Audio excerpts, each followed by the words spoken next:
Damn, son, where'd you find this? Oh boy, where do I start? Batman Arkham Origins was a game I wasn't expecting much from. Back in the day when this game was announced and released, I just didn't care for it. This was a non-canon story. It didn't matter to me. It wasn't made by Rocksteady. Instead, it was made by WB Montreal. It was a dumb origin story that I didn't care for. But when I was replaying the Batman Arkham series games, I really wanted to skip this one because I still had the same feeling from before. Last year I was talking to a friend and he said to me, just play, it's good. I doubted his judgment, but I started to play it and I must say I'm pleasantly surprised. As I said before, the game was made by WB Montreal. The game's story is set 5 years before Arkham Asylum, but that gets retconned into 10 years later in Arkham Knight. So while this game's explanation is dumb, it actually makes more sense with that retcon in mind. What I find to be the most interesting is that this isn't a year one story. Instead, people have an idea on who the Batman is, but he's just a myth, a legend. This game sets out to be the second year for Batman, which turns out to be very impressive, not just by story standards, but development standards. The story adds to the Arkham series' lore, with a fidelity I was not expecting. This game only has you question a few scenes, but not to the point where you could say it's bad. Not only is the story improved, but some characters are developed upon. However, some of them acted a bit strange, even if this game was set 10 years before Asylum. I really love how this game in particular has a lesser experienced Batman, so we can see how he grows as a person throughout the series. Not just him, but certain characters around him too. If you know nothing about Arkham Origins, please play it or watch it. The story is so good. I talk about it here, so spoilers beware. But before then, gameplay. The gameplay in some cases is better than City, but it's also worse. So something I didn't mention during the previous games was that you can upgrade Batman's health, armor and combat. It's the same here, but the UI is a bit confusing and more complex than it should be. Overall it hurts when looking at, but aside from that, the combat is the same as the previous games, but it doesn't function as properly, with some inputs just not working properly. So in this scene, you can see I unlocked YNX to destroy a weapon enemies hold, right? But upon pressing the buttons, they don't work. No matter how many times I try. In the previous games, they work flawlessly. It works flawlessly. But here, the game doesn't register it for no reason. It's frustrating because I unlocked this section just for this input only to find out it doesn't work. Furthermore, when Batman used the grappling hook to attack enemies, it also doesn't work. When launching it 7 out of 10 times it does, but other times it just doesn't want to. When you grapple enemies, it has them move forward, but Batman doesn't go in for the strike. Instead, he just punches it. I have no idea why he does that. He just stops functioning. His brain seems to have fried and forgot he could do that. Enemies with guns now again seem to have glued their hands so it won't fly off unless Batman attacks them. So in City, when you would go to grapple someone with a weapon, it would fall due to the pull. But in Arkham and Origins, they seem to have guys with crazy strength who can hold onto the weapons without letting go no matter what. And this is annoying because I can't destroy them, so I can only delay the use. But I can't even do that unless I attack them before they can use it. In addition, sometimes when in combat, when Batman's about to go knock someone out, he doesn't do the action. Instead, he just does the motion but doesn't leap forward. He just stands there like his mental capacity is at his limit. Even when you're next to the guy that you want to knock out, he's just confused. It happens in the previous games, but it happens too often here, to the point where it's very noticeable. Enough with the negativity, there's too much of it. Let's move on to the positives. I really like the fact that Batman has a stance now for 2 reasons. So when fighting enemies, he gets into a stance which not only looks cool but helps with tracking who you're gonna attack. In the previous games, Batman wouldn't move at all. It's as if he was a figurine, or he was stuck in Michael Keaton's Batman suit, where he could only move his head with his body. I like that in this game it's an indicator for who you're tracking. The second reason for why I like it is because of a more subtle reason. I like to imagine the reason for why he has one is because of his inexperience, whereas in his later years, no stance shows dominance among others. But having one does make sense though. I also really love the new animations when in combat. They're so much more brutal with how he takes people out. Not only is it cool to visualize, but the new sound effects that go with it are so much more crunchy.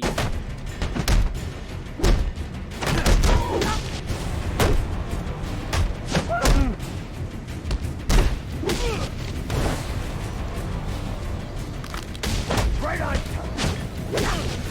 Don't do anything, you're gonna... I want to imagine that what Batman does is less efficient, but ultimately hurts nonetheless. Although some of the animations are a bit long, enemies tend to hit him before he can react. And to change the subject a little bit, something I wanted to mention during City is included here in Origins, and is done so much better. What I'm talking about is the Riddler's side quest. It's almost exactly like City, but with one major improvement. In City, when you wanted to interrogate Riddler's inside man, you would have to take out everyone around him, but he was like everybody else. After a few beatings, he'll be knocked out, but in Origins, they make him invulnerable to knockouts, which is so much nicer. Another improvement Origin makes upon the previous games is the detective mode. Detective mode is so much cooler. I wish this is how it was before. So now when Batman is investigating, he can visualize what's happening, and it makes for interesting scenarios that shed light on how smart Batman actually is. As in the previous games, Batman will look for the evidence and show where the bullet was shot from, but here you can rewind time, look for the clues that lend itself to the crime, where it took place, how it took place, who was there, what was there, how it was used, where it was used. It's really cool. It shows how complicated an actual crime scene is, where minute details can change almost everything. Too much positivity, must go back to negatives. This might just be me, but do enemies have eyes all around them? Half the time when I'm about to do stealth, enemies just know exactly where I am. I might be waiting for them to walk forward so I can knock them out, only for them to shout I'm there without even seeing me. Or take this instance for example, I'm literally just sitting there, waiting there just to hear the dialogue, and out of nowhere they know exactly where I am. How? How do you know I was there? I didn't show. Oh my, this is just annoying. I have reset the stealth part so many times where I just don't care anymore. Enemy grunts have the weirdest AI. They're so inconsistent. Sometimes they can spot you from a mile away. Other times they're just completely blind.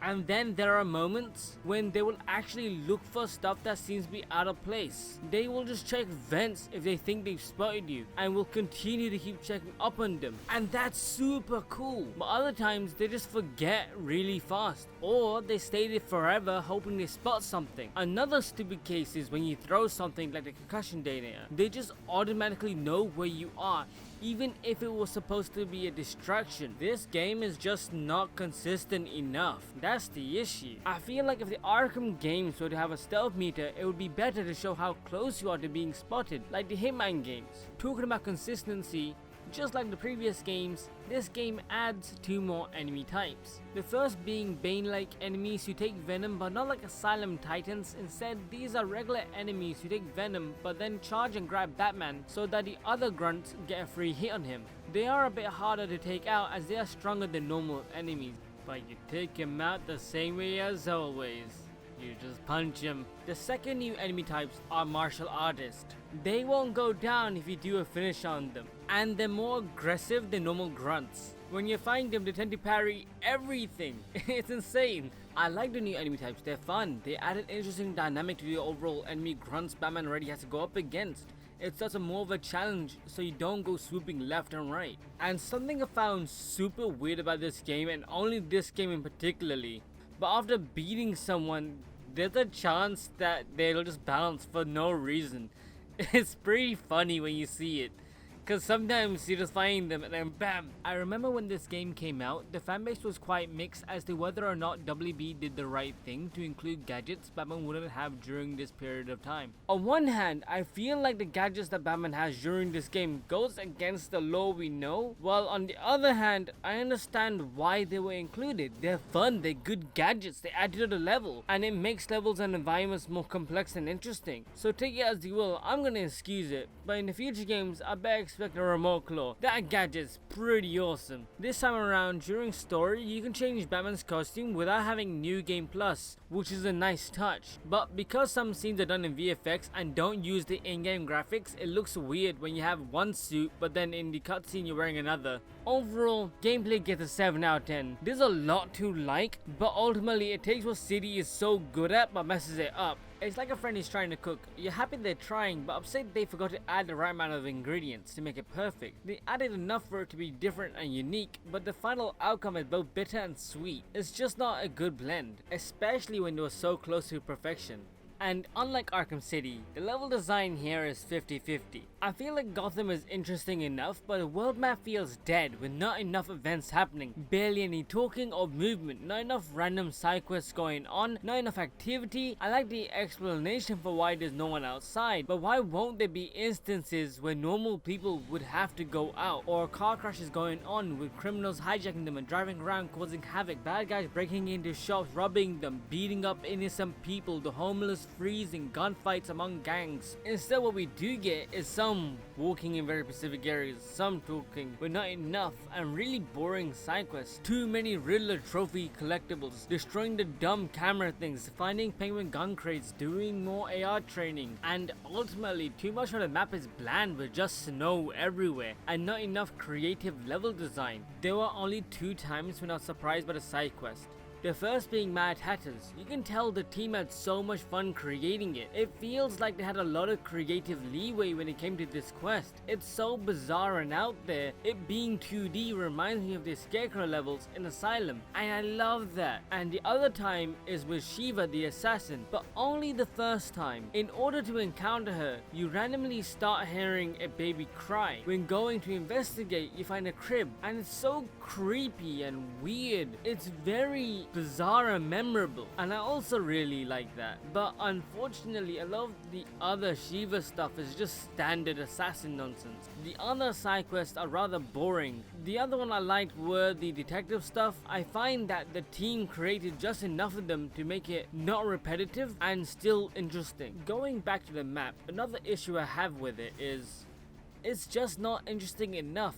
It's bland in color. I'd rather have the map objectives have some more color. Instead, everything is blue. The side stuff is blue, and then the map is blue, so it all collides. It's not even a different shade. If the map or the objectives were to have a different color scheme, this would fix that. It's not even a could, it would fix that. I actually do look at Arkham City as comparison in this case, because when looking at that map, it's very green, but then everything around it is blue, so it doesn't really collide. Whereas in this map, it's literally just blue with a bit of a tiny different shade, but not really. And another major problem the map has, it's a little too big. In some cases, going from one area to another takes way too long. There's no faster method to get to somewhere, unless you want to do the radio towers to unlock the fast travel, and even then there's a hassle, as one of them is locked until you're halfway through the game. Batman doesn't gain enough momentum to travel fast enough to one area to another. You can unlock 3 times the speed on the grappling hook, but ultimately that doesn't help much. If the map was smaller, I think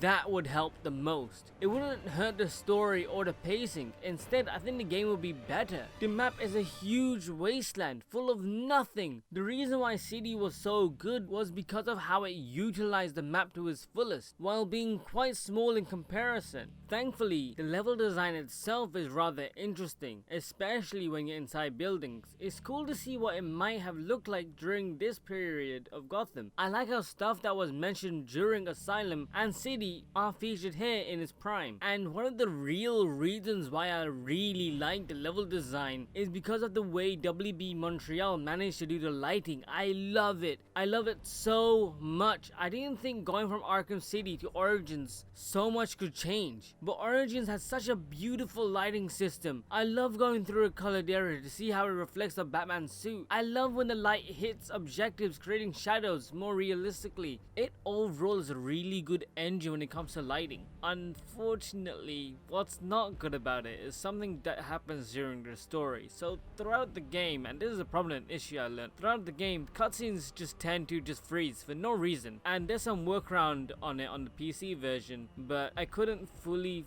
fix it. so just bear with some cutscenes when you see them in story. Other than that, it's all good. In any case, the music and voice acting. So before this game came out, I was already in some hot water because WB Montreal decided that it was best to not involve Kevin Conroy and Mark Hamill.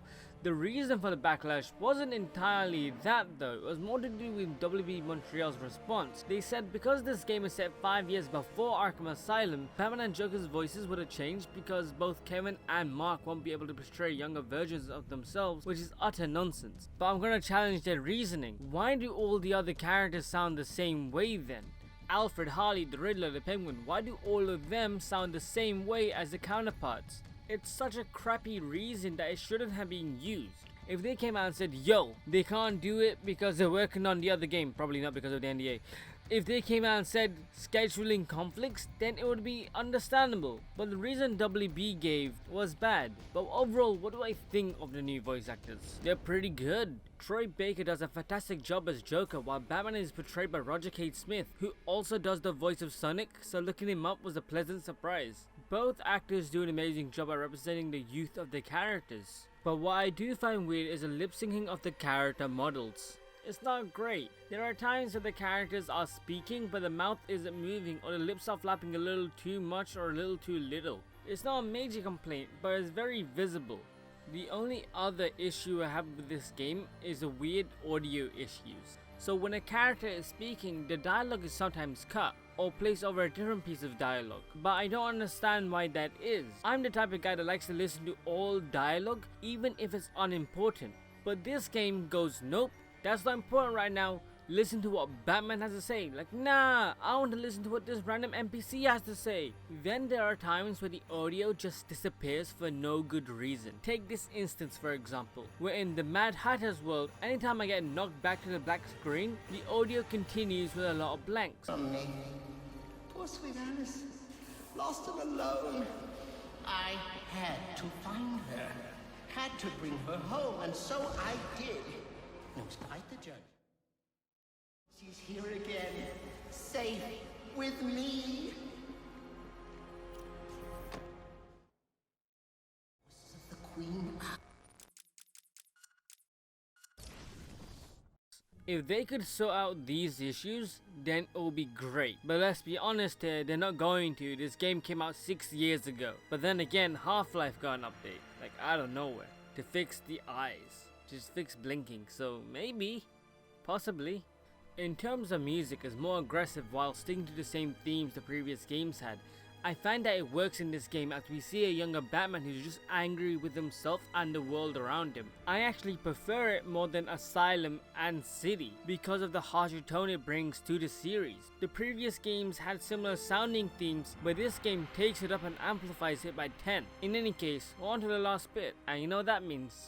Spoilers for the story. The game starts with Bruce putting on his batsuit while a radio is being played in the background stating a riot has broken out in Blackgate, with Black Mask leading the riot. When Batman gets there, Warden Joseph is getting attacked by a Black Mask thug. Saving him, he points out Black Mask is going after Commissioner Loeb. Upon reaching Black Mask, here's Loeb. He tells him that he wants a clean slate, and to do that, he has to die. Killing him, Batman continues to chase after Black Mask. While chasing after Black Mask, a drone was following him. Damaged thanks to the rubble, Batman retrieves the chip to view later. Approaching Black Mask, he gets into a helicopter with Killer Croc staying behind. Batman then fights him, and the fight is simple, but very unexpected and different with how Rocksteady might have handled it. And I can say that with almost all of the boss fights this game brings. They are much better than most, if not all, of the boss fights Rocksteady has done. WB Montreal is clearly the superior when it comes to boss fights from what I've seen so far. With their fight, it's very simple, but the quick time events integrated with the actual fight makes it very satisfying. But I swear to God, when the game says to evade, I am, but the action isn't happening. After beating Croc, he tells Batman that Black Mask has hired assassins to find and kill him. Whoever does is gonna be famous and rich. When heading back to the Batcave, the chip found in the drone reveals 8 assassins are after Batman. If they don't kill him by sunrise, then the assassination is off.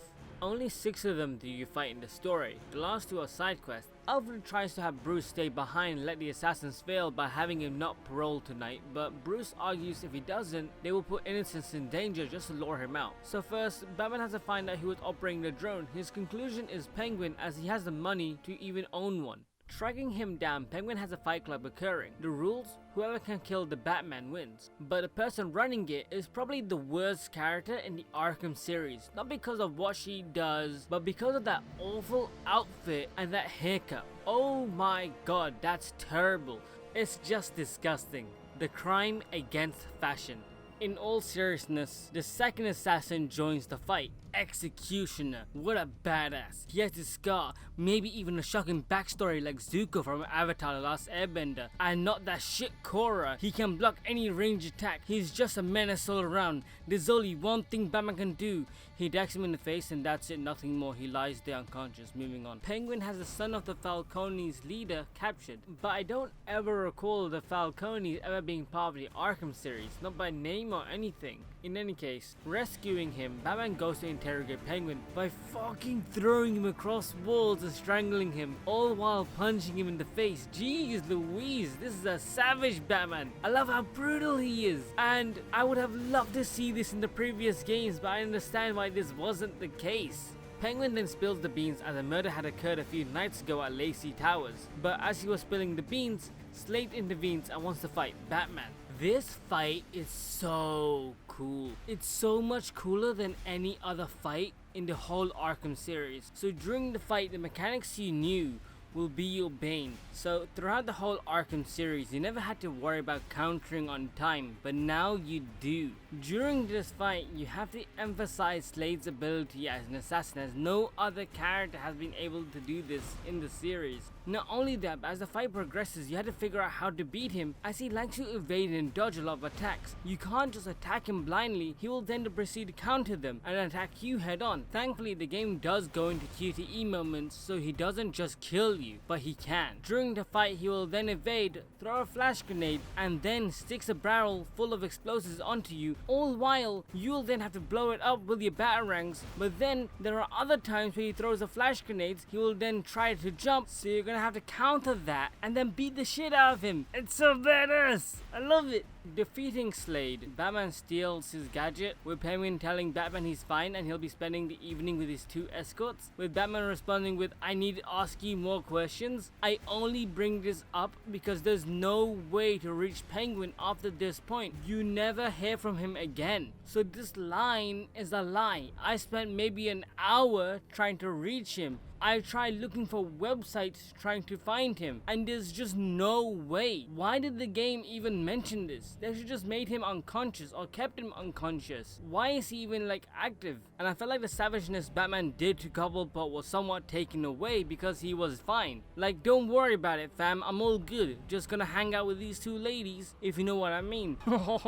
So that kinda sucks. Proceeding to the murder scene, Batman takes a good look at what kind of evidence is left behind. I'm not gonna explain everything that happened, so I'll let the game explain it. Someone killed Black Mask, but this crime took place several days ago, and I saw Black Mask earlier tonight. The only answers I have raise more questions. Who is the Joker? Was he the killer here, or is he one of the assassins? I have a body, an unknown shooter, and an unknown assailant who attacked the shooter. I need to match the DNA samples against the records in the National Criminal Database to identify who was in the room. Alfred, I need access to the National Criminal Database. Well, the only way to do that would be to infiltrate the Gotham City Police. So the DNA from the body can't be verified yet, as Batman doesn't have the data for it. So he tries to get into the National Criminal Database, but the only way to access it is by hacking into the GCPD servers. When at the GCPD, most of them are just as corrupt as Loeb. Most of them are trying to kill Batman as they're taking part of Black Mask's deal. In search for the criminal database, Batman finds Barbara Gordon in the server room, where she just tells Batman where it is and talks to him like she knows him and helps him in finding the database and tells him on how to hack further into it by bridging into the network is a bit weird to me. I'm not that knowledgeable on Barbara, but she would at least have some common sense to be wary on somebody, especially if you don't know them. Just because you think you know someone doesn't mean that you actually know them. It makes sense for her to be really smart and knowledgeable on technology and stuff, but the fact that she's dumb as rocks to just trust someone randomly, especially a vigilante, isn't the smartest thing to do. Like, imagine if someone randomly came to your restaurant but somehow has access to the employee room and you both saw each other and you knew he wasn't supposed to be there. When he asks a question, you wouldn't just simply reply. Instead, the rational response is to have a follow-up question like, what the f are you doing here? Who are you? Why are you here? How did you get in here? Etc. I get why she won't ask him who he is, as it stated she's a fan, but at the very least she would ask him why you need it. Thankfully she does ask why he does it, but like for the first time interaction, it's super weird.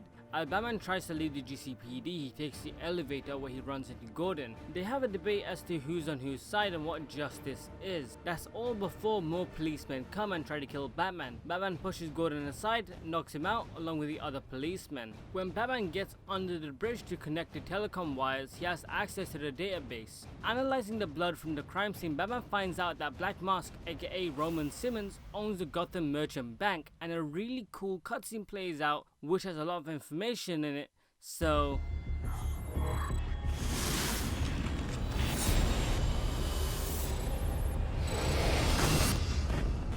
By now, Gotham PD thinks Roman Sionis is dead, the casualty of a turf war, murdered by the Penguin.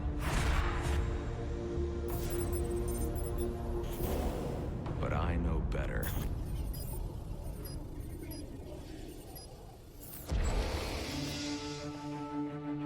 Someone spooked Sionis' girlfriend, so he sent her to his safe house, which was anything but safe. Sionis showed up later, ready for trouble, and found it.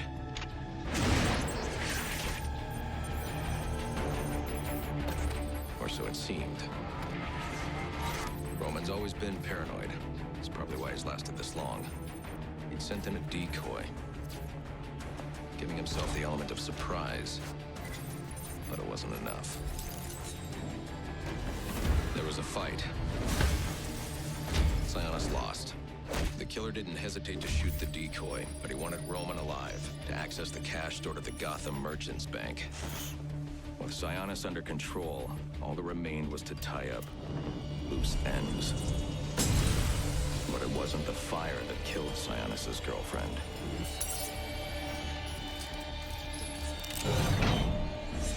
What kind of a monster forces a man to kill the ones he loves? The Joker. He's the shadow I've been chasing. And now I know where he's going next. Gotham Merchants Bank.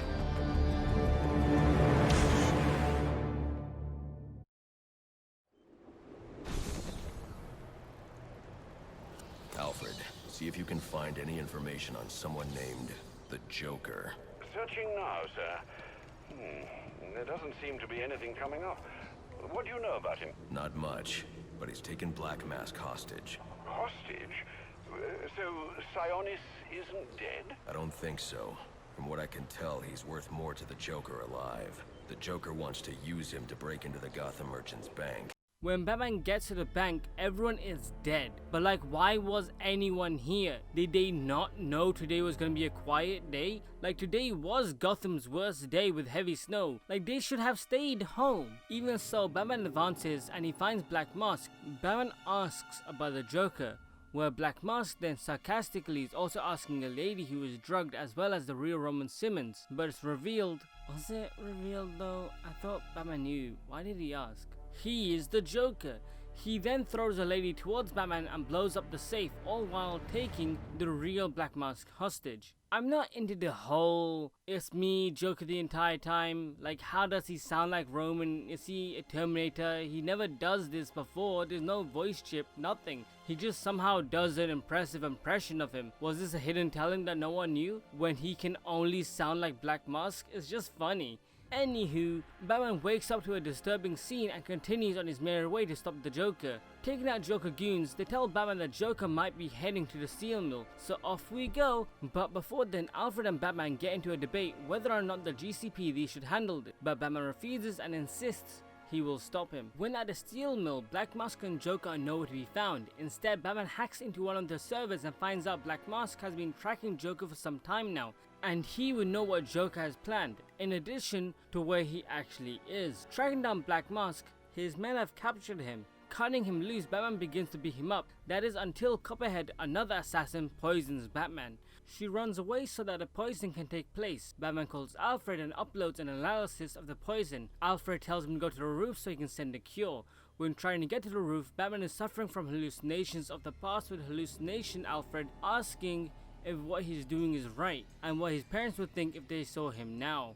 Advancing forward to the roof, more of the poison is taking over and Batman starts to see a lot of Copperhead hallucinations. As he gets rid of the very last few, Alfred sends a cure and Batman injects it and takes Copperhead down by throwing her into a shipping container. The fight itself is average at best. It's almost like the Ra's al Ghul fight in CD, but without the interesting bits where it would have 3 phases. Instead, there's only one. The fight never changes, nor is the level design interesting, which could have helped keeping it interesting. Instead, it's just a misty black background with lots of Copperhead, and when Batman gets the cure, why didn't she just attack him? He was at his most vulnerable, and she just sat there and watched him inject it. After defeating Copperhead, she tells Batman that all of the assassins are gonna meet soon. Batman's best shot is to find the executioner as he permits a powerful signal. Amidst his location, a cutscene plays out with all the assassins together. Joker is giving a speech on how the assassins are failing, but the executioner isn't listening to what he has to say, so Joker executes him by kicking him out of the window. Joker reassures the other assassins, telling them he still has the money and the bounty is still on. All the assassins search for Batman while Bane decides he'll wait for him to show up. As the executioner is electrified, Batman decides to grave rob his gloves. Bordering Joker's trail, he unveils his very own funhouse with all his festive goods like torture, shock, and death. He even makes good points like how he's exposed the corruption in Gotham when Batman couldn't, even after the 2 years he's been around. Completing Joker's funhouse, Batman reaches an elevator. Just as the elevator reaches the top of the tower, Bane enters it. Knowing something is off, Bane thrusts his arm upwards through the elevator shaft, grabs hold of Batman, where he unleashes a smackdown of fury upon him, throwing him through some doors. Joker is waiting for him when Bane and Joker quarrel as to who gets to fight him. Joker gets 1 minute with him where he blows up a building, but as he's about to blow up another, Batman finds a resolve to land some punches on him until Bane punches him like a fly. As Bane has the upper hand, he picks up Batman and throws him out of a window where the two fight. Bane has 3 waves. His first wave is like his previous Arkham Asylum style, but instead of him running through walls and waiting for Batman to move, he instead acts almost like the Bane grunts. He can take a punch but will try to grab and do as much as damage. This is easily avoidable. His second wave is when he activates his venom. Range attacks are no longer viable. He'll just resist them outright or ignore they exist. He moves towards Batman like he's about to take a dump, but he can now sprint like he did before in the previous games, at least to a smaller degree. In this stage, throwing a punch is meaningless unless you manage to stun him first, but his response time is so much faster than before, and he can hit much harder this time, so you probably want to avoid his attacks unless you like being stuck to a wall. His third wave activates when he throws Batman through another window. Around here, Alfred is calling the GCPD for backup as Batman is getting his butt handed to him, with Joker watching the fight unfold. When Bane's in his third wave, he can run like before in the previous game and is much faster than his second wave, with the duration of a longer period of time, with him zip-zapping across the roof. He can now do a slam attack causing a shockwave where he is invulnerable for a few seconds, and during the fight he activates more of his venom with the addition of his goons helping out, but he uses them as projectiles. So it's pretty good when he does that because it makes the fight easier. Ultimately, he gets taken down the same way as before. Batman has to stun him first, then throw a few punches, but now with the addition of the gloves Batman robbed, he electrifies Bane's back. I really like this fight. It's very different and super fun. He gets taken down the same way as he did in Asylum, but at least here the team at WB tried something new and they incorporated what Bane was known for and notched it up by 8. The previous games had Bane be super simplistic with just him running through walls and chasing you like a bull. But here, the team at WB really notched it up by 8 and tried something new, and it worked so well. As the fight is nearing its end, the GCPD sent 2 helicopters to capture everybody, but Bane has his goons destroy them. Bane flees with Batman shooting a tracker onto him. As he's about to leave, Joker calls him out and starts shooting his helicopter, with Bane pulling out a rocket launcher and shoots Joker, but it misses and the impact has Joker thrown off the building. As he's falling, Batman saves him. The police arrive just in time and take Joker away to Blackgate, with himself questioning why Batman saved him. And this is such a great setup for how he becomes obsessed with Batman, and it sets up just how far he can take the antics. We get a cutscene for when Joker arrives to Blackgate and is in an interview with Harleen. During this segment, the two are talking about what might be causing Joker to do all this, how he's feeling and what he thinks, with Harleen following everything he's saying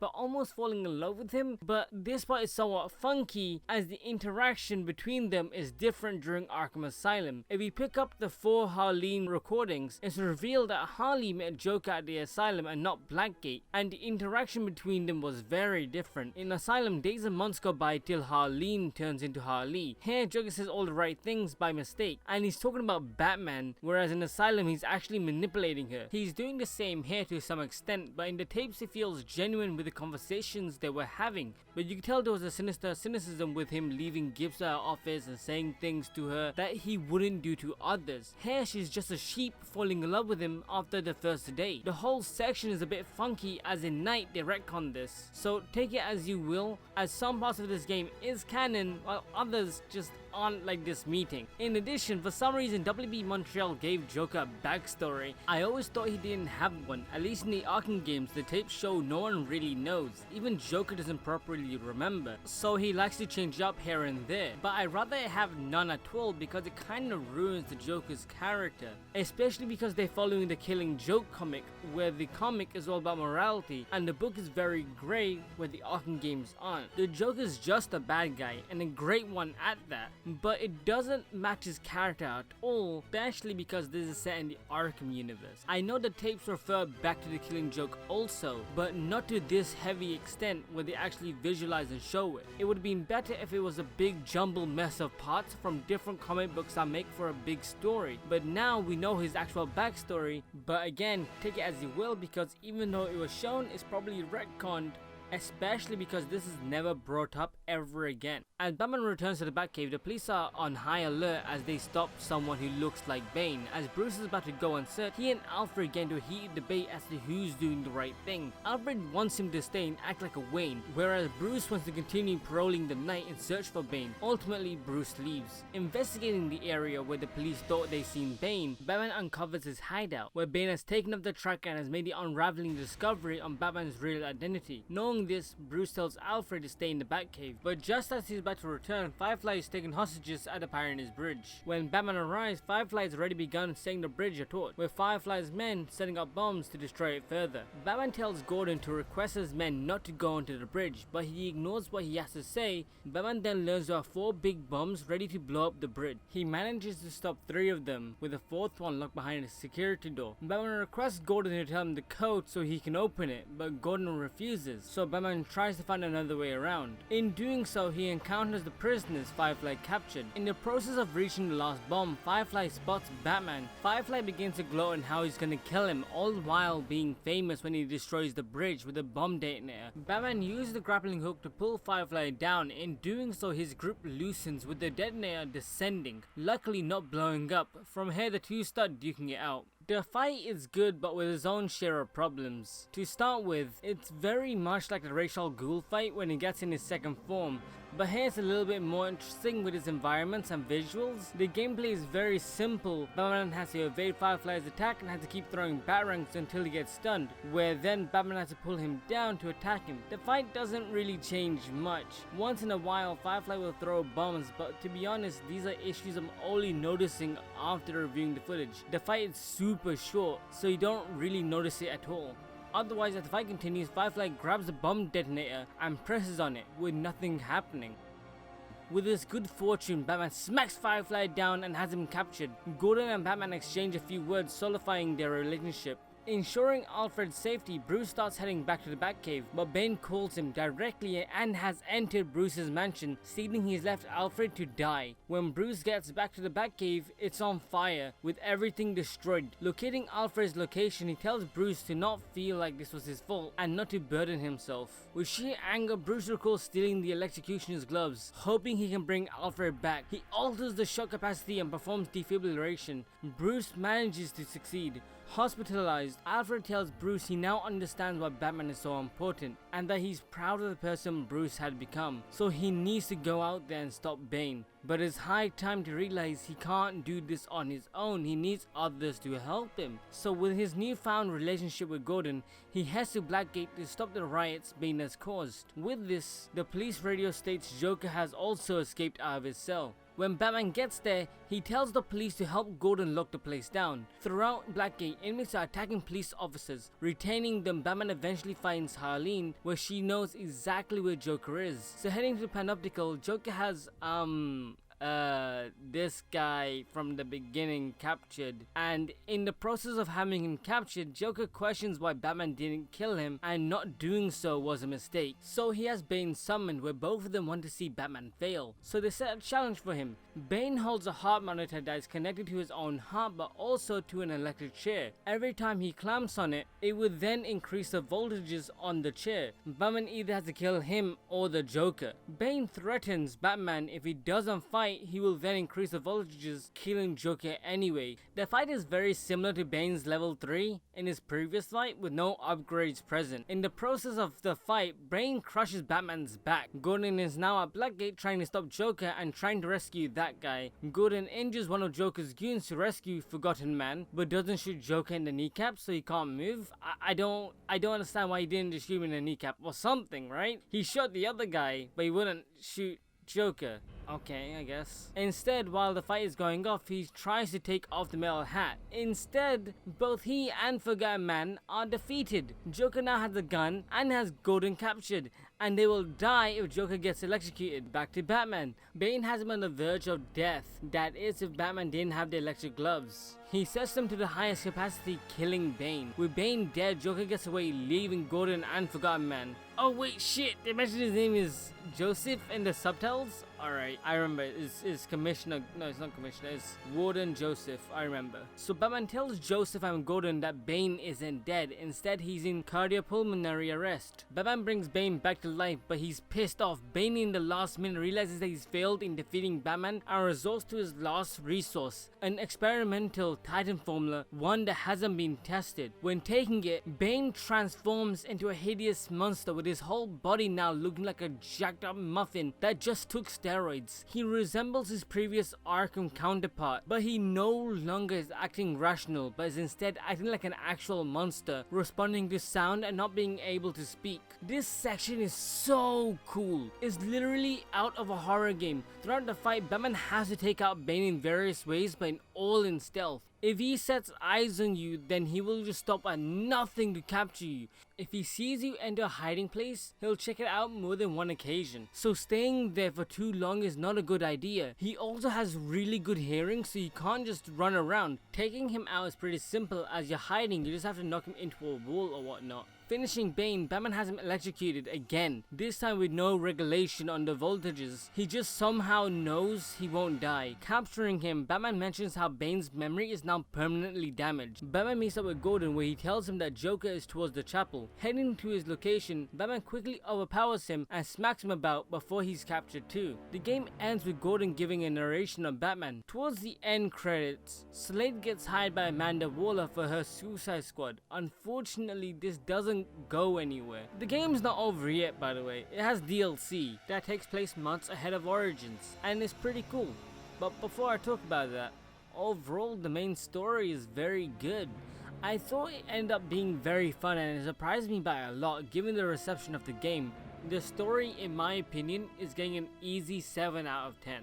I do agree with grievances others have mentioned, like the reveal of Joker. What was the point? He was already a part of the Arkham Asylum and City, and there's no reason for him being here. Let him be a side character for once, while Black Mask can be the main focus. Not only that, but I read a really good fan concept. Imagine instead of revealing who the Joker is straight away, we instead see his rise to power. This game already established the Penguin, Black Mask and others were already part of the universe, so it could have worked. Although I do like how the writers handled this game regardless, and there were a lot of dumb moments in this story. Like, what didn't do well was how Joker met Batman. Before in City or Asylum, they mentioned that every time Joker would tell his story, it would always be different, but with one exception. Batman was always there, but in this game they clearly show what happened, but instead of Joker turning because of Batman, he turned because of a mistake he caused himself. It's very dumb the more you think about it. The only way you can show off his backstory is like how the Scarecrow sequences were taking place in the previous games. I shouldn't have to know how Joker came to be. I like the underlying mystery on Joker's backstory. So when they did it, it ruined his character for me to some degree.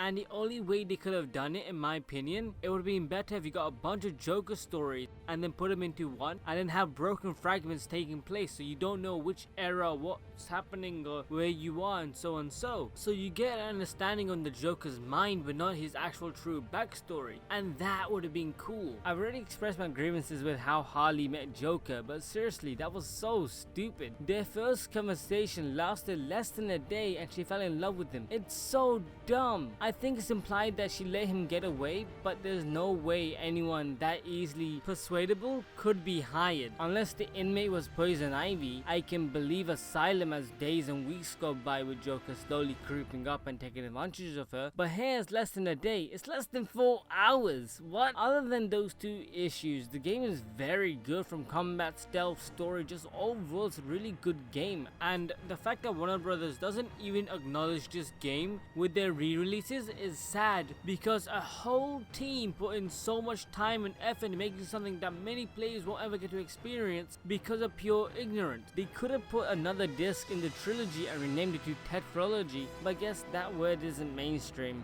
Before I move on, I really want to say I loved what the writers did with Bane. I've never cared for Bane in the past, but this game really shows off how scary he is. He put 2 and 2 together to figure out who Batman was, and he somehow broke into Wayne Manor, like almost killed Alfred, and is super strong. And the way the writers managed to bridge his intelligence from here to Asylum is magnificent. It's really smart.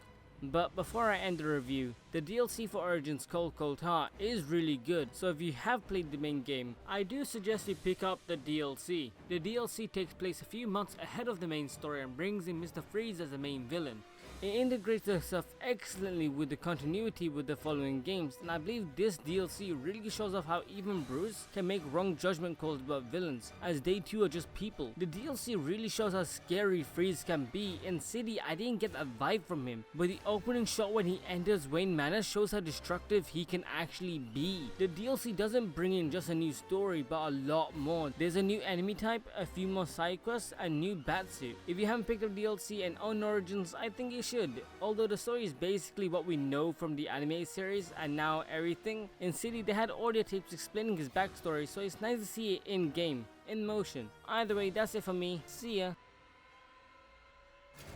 I didn't mention this before, but the cinematography is also really cool. I like the different framing shots this game brings.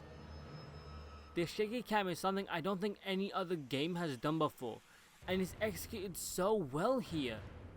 It's as if I'm viewing the cutscene through someone else's eyes. The only game I can think of that does it is MGS5 and the new God of War. Although God of War's like cinematography is amazing. It's like all a continuous shot. I love it. I should replay it. It's really good. Oh man, looking at the script, holy shit, this is like 1 page, 2 page, 3 page, 4 page, 5 page, 6 page, 7 pages, 8 pages. That's 8 pages. What did I do? Why did I do this?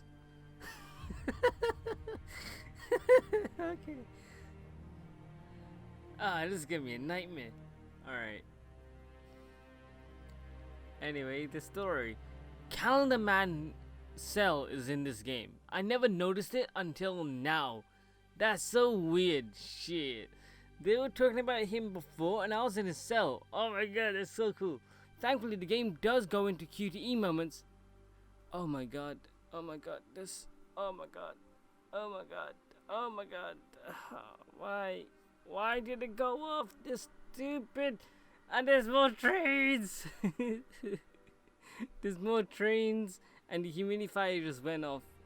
Ah. I hate it. So he tries to get into the National Criminal Database, but the only way to access it is by hacking into the, oh my days, these stupid trains. He moves towards Batman like he's about to take a dump, but he can move. Alright. He moves towards Batman like he's about to take a dump, but he. Cardiopulmonary. How the hell do you say that? So heading to the panoptical.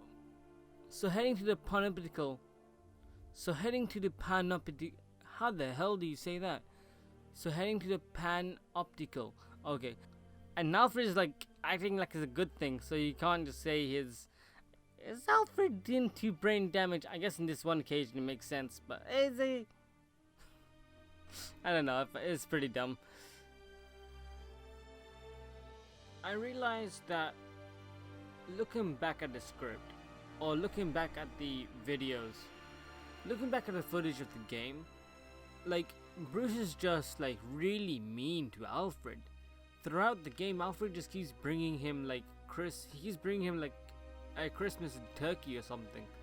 Bring him Christmas dinner. But like consistently Bruce doesn't eat it. He just leaves with no response, and then I think at the end of the game he looks at him, he shows him he's like, we can finally have like dinner tonight, sir, right? And then like Bruce just does something like, I gotta continue prowling. Like, my guy, just have dinner. Just have dinner with my boy.